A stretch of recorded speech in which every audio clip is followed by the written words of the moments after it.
When I was out of the city, my dad sold my house. God, it still boils my blood just typing that out. I'm Emily, 28, from the burbs outside Chicago, and this mess is my real-life nightmare turned into a wake-up call. If you've ever been screwed over by someone you love, stick with me. This gets ugly, emotional, and yeah, there's a hell of a payback.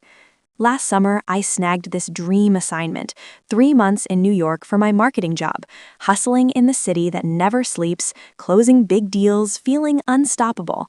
Back home, I'd busted my ass to buy this sweet little house, a 2-story charmer with a sunny kitchen where I'd bake stress relief cookies, a backyard for my failed herb garden, and walls I'd painted myself after scraping together the down payment from crappy side gigs. It was my rock after my folks' divorce left everything in shambles. No more bouncing between homes. This was mine. Dad, Frank, is a piece of work, charismatic as hell, always with a grin and a tall tale, but his gambling addiction, it's wrecked him for years. He'd pop by my place, crash on the couch, promise he was cleaning up his act. I'd help a little, food, advice, but never cash. House stays off limits, Dad, I'd warn. Before heading to NYC, I tossed him a spare key. Mail and plants only, okay? He swore up and down, gave me that bear hug. I trusted him. Big mistake. NYC was magic. Networking parties, rooftop views, even sparked a fling with a chef guy. Dad's check-ins were chill. All good here, Em. Proud of ya. Then, bam, a text from my neighbor.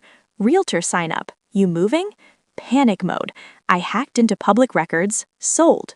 Dirt cheap. Seller? Frank. He'd faked my signature, dug up some ancient docs from when I stupidly helped him with his taxes, and cashed out to chase his losses at the track. Gone. My home. Vanished like smoke. I bolted back to Chicago, fury and heartbreak mixing like a toxic cocktail. Stood in front of my house, my ex-house, with that mocking sold sign, new owners already measuring for curtains. Tracked Dad to his dive bar haunt, burst in screaming, "You thief! My own father!" He crumbled, beer in hand, blubbering about loan sharks breathing down his neck, how he'd fix it with one big win. "I love you, kid," I panicked. Love? That word tasted like ash. I stormed out, crashed at a friend's, spent nights curled up crying, replaying every "I got you" lie he'd ever told. It gutted me. That house was my proof I could rise above his chaos. Now I was homeless, broke, and shattered. But rage, it lit a fire. No more playing nice. This wasn't just payback, it was war. I hired the meanest lawyer I could afford, sold my car to cover the retainer, and we went scorched earth, uncovered his whole web, multiple forgeries, embezzlement from old jobs, even shady deals with shady people.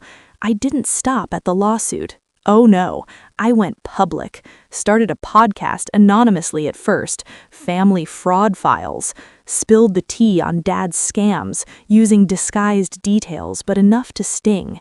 It blew up, thousands of downloads, people sharing their own horror stories. Then I dropped the bomb, a viral TikTok series, Betrayed by Blood, with receipts blurred but damning. Tagged local news, and boom, they picked it up. Front page expose. Father sells daughter's home to fund gambling habit. Dad's face everywhere, his buddies ditching him, job offers drying up. Court was a bloodbath. I testified, voice shaking but steady, laying out every betrayal. Dad broke on the stand, sobbing, begging forgiveness in front of strangers. Judge hammered him. Fraud conviction, sale voided, massive fines, plus community service scrubbing graffiti off walls like a punk kid. But I pushed harder, got him mandated into a hardcore rehab program, the kind with no outs, and froze his assets so he couldn't gamble a dime. He lost everything. His apartment, his friends, his dignity. I watched him hit rock bottom from afar, part of me twisting with guilt, but the bigger part screaming justice.